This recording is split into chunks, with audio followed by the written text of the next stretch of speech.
Hello.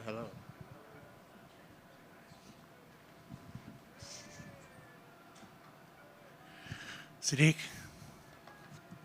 How you feeling, Chief? welcome to Fight Week. Yes, sir. First and foremost, where the hell have you been? Dealing with life and injuries. Trying to put my body back together. Um, what happened? Well, you guys already know I've had a few problems with different discs in my spine, so it's just mostly the ones in the lower back and a couple in the neck.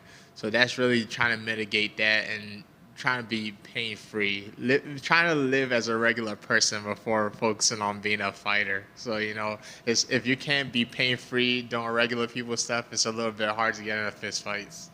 So how has that process been over the past It, year and a half? it's getting a lot better. I had the guys at Life Med back in Maryland. They really helped me out a lot. A lot of stem cell shots, a lot of physical therapy, and surgery in the future. But like you said, I've been gone for a while. I didn't want to be gone for 2 years, so I'm gonna hold off on the surgery for a little bit. Yeah, back surgery is pretty intense. I guess was that on the table, or like you said, you're gonna push that? Yeah, but it depends on I had a couple options, and some were more extreme than others. So depending on which ones I was gonna go with, it was one of those things where it's like if you do this, your body's never gonna be the same forever. So I kind of try to mitigate it with dealing with the pain first, then actually trying to fix it with surgery. Yeah, back issues for a professional athlete, it's kind of scary, right? So I guess what's kind of been your mind and like your thoughts about it all? I mean, it is what it is. It's I'm a very optimistic guy, positive guy. So, if these are the cards that you're dealt. You just gotta work with it. I get a lot of inspiration from guys like Usman, who well, people always make fun of his knees all the time, but I think that's very inspirational to me. Because he's getting it done, and he was able to become a champion getting it done. So you can't wallow in self pity on the things that are wrong. You just gotta make it work. Is it safe to say your back's feeling good now?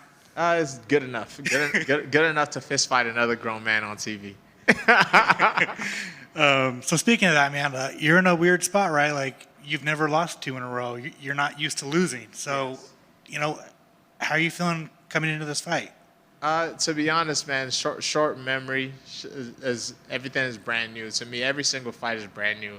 Even when I was on my win streaks or whenever I'm winning, every new one is a new challenge. So it's it's not something I'm really thinking about. To be perfectly honest with you. The move to lightweight. I know you've kind of been teasing it, and Yeah. what was the eventual decision to move to lightweight? The main thing for me is one health wise, the health thing has been a real big thing with me. I was like, I've been fighting at 45 since I was a kid. Since I was, I literally wrestled at that weight class. So it's one of those things where I just feel like it didn't make sense. It wasn't very healthy. And from what I've been feeling this week, man, it's been a completely different experience of fight week. It's not as faint or groggy moving around. I have a lot of energy throughout the whole week. I'll see how the weight cut goes. Knock on wood, it's super easy, and it also feel like it provides me with a lot of more opportunities. Taking short notice fights was impossible at featherweight. You know, um, I want to be one of those guys like Kevin Holland that's just jumping into fights all the time. The long layoffs is just it's unfortunate for me. From if in a perfect world, I'd be one of those guys like, hey, they could call up like, hey, we have a slot for you to jump in, and I'll be able to take that. And I think lightweight presents a lot of those opportunities for me. How gnarly were the weight cuts getting at featherweight? Here's the thing: I've never missed weight before, but it's never been easy. So it's only and I'm a very disciplined guy. I don't cheat on my diet or anything like that. I actually have a joke that I was telling a couple of my teammates is that I hear about these guys cheating on like their diets during camp, like they're eating ice cream and shit. I'm like, man, I wonder what that's like. Like I've always been very, very strict with everything I've done, and it's never been easy. So I was like, maybe that's a sign that you're doing a little too much. And for your first fight at lightweight, you're fighting a featherweight. Yeah, yeah, yeah. I actually think that works out very well. You know, it's a good test in the water because we're both coming up. It's not, at least I'm not jumping into it and facing the Gleason T-bows of the weight class. You know, it's on that's relatively similar size. All right, exactly. One last thing about like the weight. Is the move to lightweight permanent? I don't want to give a definitive answer because I might walk out this room right now and change my mind, you know. But for now, I could say yeah. Gotcha. What do you think of the matchup with Marion? It's fun. It's fun, you know. He's another striker, so it's one of those things that it provides. Whenever I see opportunity to get a bonus, I'm always happy, you know. So for striker, the way I naturally fight, fighter of the nights is easy to obtain, you know. So that's something that always makes me a little bit happier. But from what I've seen, he's very clean, technical guy, and you guys already know how I fight, so that's gonna be a good night. Yeah, I mean, on paper, it's a ridiculously fun fight. And you kind of already said, like, you know, you're going in this fight kind of thinking fight of the night. So is obviously every fighter wants to go in there, knock their opponent out in the first Oh yeah, 30 seconds. hands down. Don't listen. I'm not one to lie to you. I see fighter of the night on paper just because of our stylistic matchups. If I could walk into a fight and 5 seconds everybody, I'll gladly take that any day. So at the end of the day, man, like, how do you see yourself getting your hand raised on Saturday? Get my hands raised. To be honest, I could see a finish happening relatively fast just because I do see some things that are open. But if it's not a fast finish, I don't mind the fight of the night. Like I said, you know, it's one of those things where I don't mind having a long competition, especially because my last one was so fast. I didn't get to show off much. I feel like I want to get an opportunity to actually display my art. Awesome. Good luck, man. Thank you.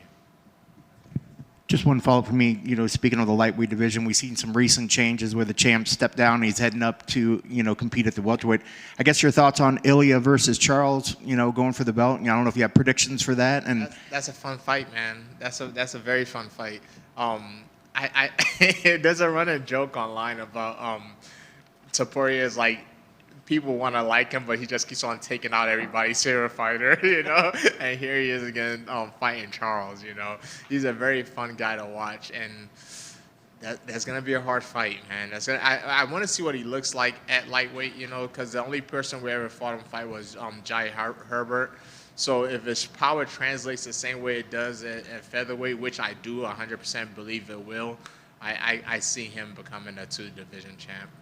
And then how do you think Islam does going up and fighting at the welterweight? Now that's going to be a little harder. Like I don't know how big. I've never seen Islam in person. I don't know how big he is, but that weight class is rough, man. 170, they got a lot of dogs at the top of that weight class, and it's one of those weight class where wrestling is not going to be a problem for the challengers. You know, there's a lot of good guys that have either good wrestling defense or they are the wrestlers themselves. Like, I can see him and, like, Sean Brady having a hard time, you know. Him and Usman having a hard time, you know. Like, he might have a little bit easier times with some of the strikers, but even the strikers move around relatively well to where they can avoid him. That's going to be a little bit harder for him than it will be for Topuria. Did you watch the fight between Bilal and Jack? Did you? And I was going to wonder what your thoughts, because a lot of people, you know, Jack's a decent-sized guy himself, you know. So what did you think of that performance and him getting that belt? It was a great performance, man, because Bilal's a dog, you know, but Jack was just a little bit better technically on the striking, you know. It was a good fight. A lot of people are giving Bilal a slack online about how the fight went, but it wasn't. People watch stuff with revisionist history. It was a very close fight. When you watch it, it wasn't like he was getting like destroyed. You know, it was a very close fight. But man, Jack Della, man, his boxing is good, man. I like the stuff I see from him.